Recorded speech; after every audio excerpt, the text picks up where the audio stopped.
매주 화요일 일상의 다양한 사례를 통해 법상식을 알려드리는 친절한 법 시간입니다.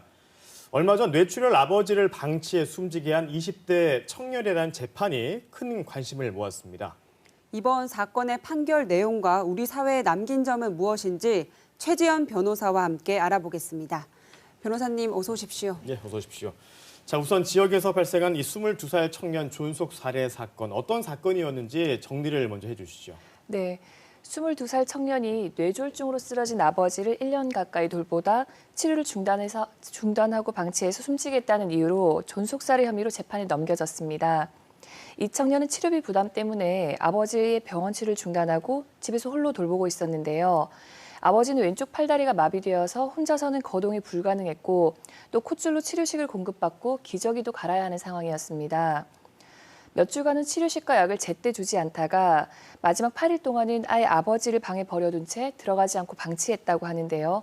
결국 아버지는 사망했습니다.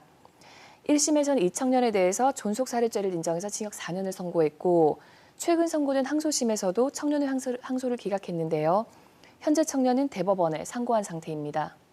네, 그런데 이 청년이 1심과 2심에서 모두 존속 유기치사를 주장했지만 이 재판부는 존속 살해로 판단을 했잖아요. 그 이유가 무엇인가요? 네, 이 청년은 직접적인 살해 행위를 하지 않았다. 이렇게 해서 1심과 항소심에서 모두 존속 유기치사를 주장했습니다. 하지만 법원에서는 살해하려는 고의가 있었다고 봐서 존속 살해죄를 인정했습니다. 어머니는 청년이 어렸을 때 이혼으로 헤어진 상태였고 아버지를 돌볼 책임이 전적으로 이 청년한테 있었는데요. 병원에서 태어날 때도 지금 태어나면 아버지의 생명이 위태롭다라는 말을 들었다고 합니다. 그리고 자신이 돌보지 않으면 아버지가 사망할 것이라는 것을 알면서도 방치해서 숨지게 했다. 그래서 존속살해에 대해서 미필적인 고의가 있었다. 이렇게 판단한 겁니다. 네, 재판부는 살해에 미필적 고의가 있다고 봤습니다.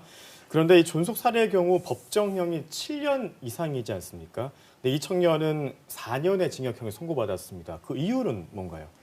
네, 존속살해죄는 보통 7년 이상의 유기징역이 선고되지만 피해자가 범행에 취약한 경우에는 특별 가중될 수도 있고 또 참작할 만한 사정이 있을 때는 형을 절반 정도로 낮출 수도 있습니다.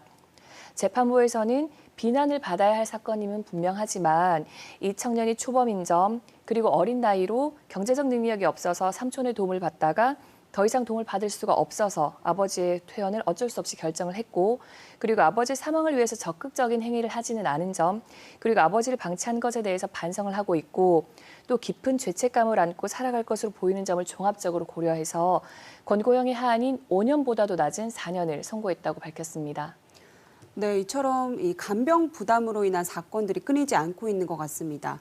최근 추세는 어떻게 나타나고 있나요? 네, 지난 2018년에도 대구에서 한 20대 청년의 간병 살인이 있었는데요. 아버지가 만성 신장병을 앓고 있었고 어머니가 유방암을 앓고 있었습니다. 그래서 이 청년은 고등학교 3학년 때부터 일을 하면서 자신의 소득으로 가족의 생계를 유지해 왔었는데요. 이런 부담 때문에 부모님을 살해하고 자신도 자살해야겠다라고 생각을 하고 아버지를 살해하고 어머니는 미수에 그쳐서 17년의 징역을 선고받았습니다. 그리고 지난 17일 인천지방법원에서는 치매에 걸린 80대 외할머니를 폭행한 20대 손자에 대해서 존속상해죄로 징역형의 집행유예를 선고하는 사건이 있었습니다. 이 손자는 거동이 불편하고 치매 증상까지 보이는 이 할머니를 10개월 동안 홀로 병관을 해왔다고 합니다.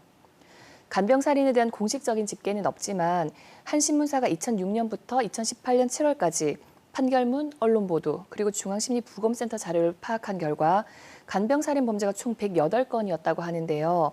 그런데 그 중에서 절반 이상인 59.3%, 총 64건에서 혼자서 환자를 돌보아야 하는 상황이었고 또 그중 3건 중 1건인 38%는 자식이 부모를 부양하다가 발생한 사건이라고 합니다. 네, 그렇군요. 그러니까 이번 사건으로 간병과 같은 어떤 가족 돌봄을 혼자 감당해야 하는 청년들에 대한 그런 관심도 높아지고 있는데 근데 이들에 대한 지원에 허점이 많다고 들었습니다. 네, 이 청년은 병원비만 2천만 원이 밀려 있었고 월세도 3개월 밀리고 도시가스도 끊긴 상황이었다고 합니다. 그리고 욕창으로 2시간마다 아버지의 자세를 바꿔주어야 했기 때문에 실질적으로 일을 구하는 것도 쉽지 않았다고 하는데요. 하지만 정부의 도움을 받을 수도 없는 상황이었습니다. 가족 규모가 축소되면서 이번 사건과 같은 영케어러 문제가 계속해서 늘어날 전망인데요. 교육이라든가 취업을 준비하면서 가족을 돌봐야 하기 때문에 이들을 위한 맞춤형 돌봄 서비스가 굉장히 필요한 상황입니다. 이미 영국과 호주, 일본에서는 관련 정책이 시행되고 있는데요.